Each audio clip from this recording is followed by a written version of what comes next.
और दोस्तों आगे उससे आगे सुनिए। उस समय मगध देश की राजधानी राजगृह में सालवती नाम की एक अति सुंदर सर्वणिया कुमारी एवं दर्शनीय षोडशी रहती थी।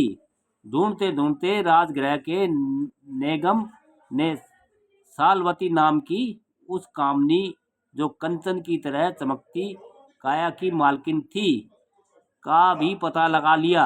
नेगम ने सालवती को तुरंत गणिका के रूप में चुन लिया। सालवती बहुत गुणवती एवं प्रतिभा संपन्न स्त्री थी। उसने थोड़े ही समय में नाच गीत एवं वाद्य कला सीख ली। अम्रपाली तो एक रात की 50 मुद्रा वसूलती थी, मगर सालवती उससे भी बढ़कर अपने चाहने वालों से 100 कण कार्षणपण एक रात के लिए मतलब चांदी की मुद्रा लिया करती थी।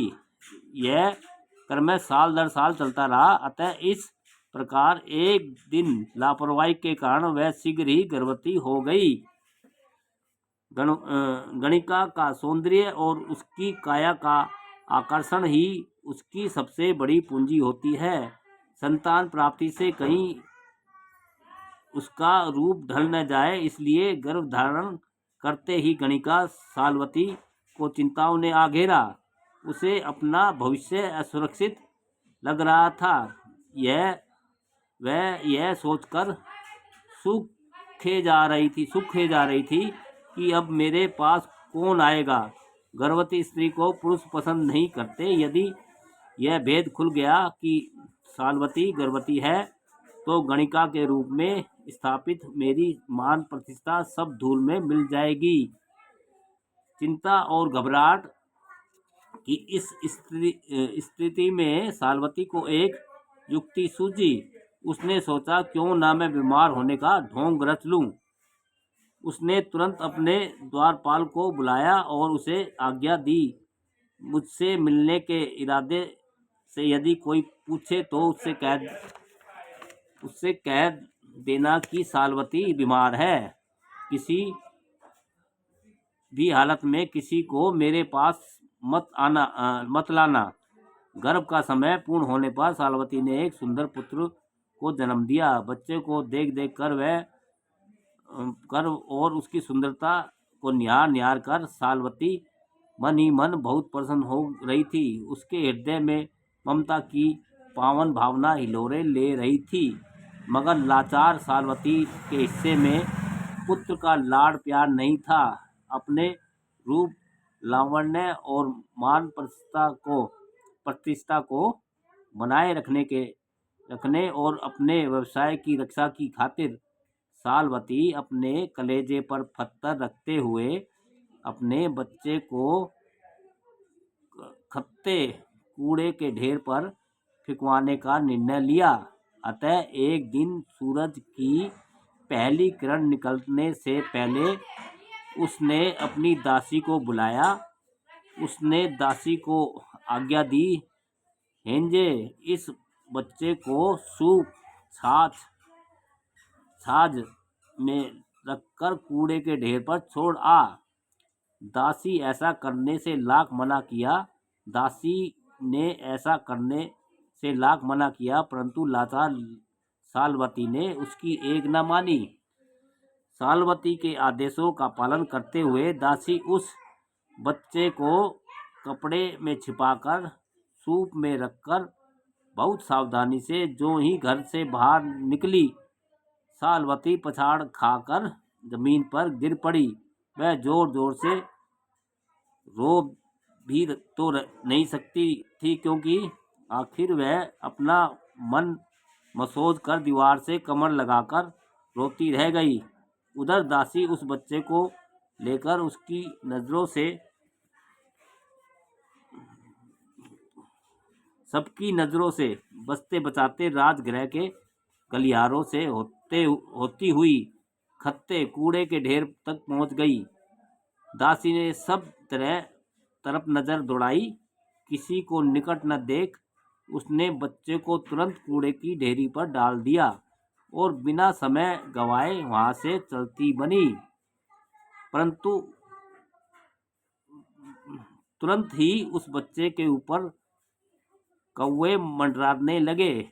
कौवों के काएं काएं करने से राह चलते एक व्यक्ति की नज़र उस बालक पर पड़ी, दूसरे व्यक्ति की नज़र पड़ी, फिर तीसरे की। प्रातःकाल देखते देखते उसे रोते हुए बच्चे के इर्द गिर्द सारा नगर इकट्ठा हो गया।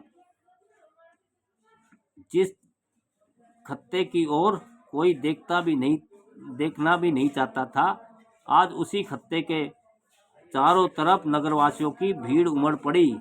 वहां भीड़ इसलिए जुटी थी क्योंकि वहां एक नवजात शिशु सूप में लिपटा पड़ा था। सब लोग बच्चे की माता और उसके पिता के संबंध में तरह तरह की बातें कर रहे थे। रह रहकर सभी लोग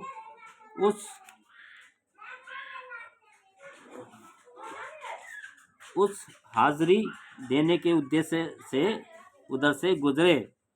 को की कह कह काय काय से बच्चे के रोने की आवाज़ और वहां पर जुटी भीड़ को देखकर राजकुमार को भी जिज्ञासा हुई कि मैं भी तो देखूं कि आखिर यह भीड़ किस लिए लगी है। रथ पर सवार अभय कुमार को अपनी ओर आता देख भीड़ एक तरफ हो गई। अभय कुमार ने रोते हुए बच्चे को देखा। वह बच्चे को देखकर विचार मगन हो गया। भीड़ में से तरह तरह की आवाज़ें आने लगी। कोई कहता कैसा बुरा समय आ गया है, कोई कहता कि कैसी कठोर हृदय होगी इस बच्चे को जनने वाली माँ। कोई कहता इसके पिता को खोज कर दंडित किया जाए आदि। इसी बीच मगध नरेश के पुत्र अभय राजकुमार ने उपस्थित जनों से पूछा, देखो तो बच्चा कैसा है। एक व्यक्ति ने बताया, देव बच्चा अच्छा है, अभी जीवित है। तब राजकुमार ने आदेश देने की मुद्रा में कहा, इसे हमारे अंतपुर महल का जनाजा खाना में ले जाकर दासियों को सौंपाओ और उनसे कहना कि राजकुमार का आदेश है कि बच्चे को तुरंत नहला धुलाकर इसके पालन पोषण की तैयारी आरंभ कर दी जाए।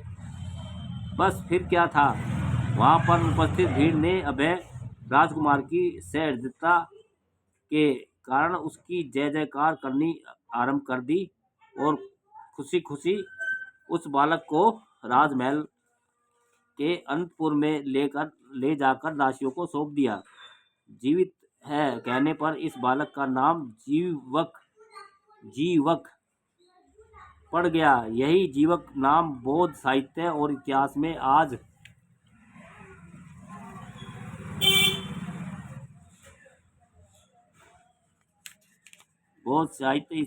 आज तक भी चला आ रहा है। अभय राजकुमार ने उसका लालन पालन अपनी देख रेख में ही किया, इसलिए उसका नाम कोमार भृत्य हुआ। इस प्रकार उसका पूरा नाम वैदराज जीवक कुमार भृत्य हो गया। दोस्तों।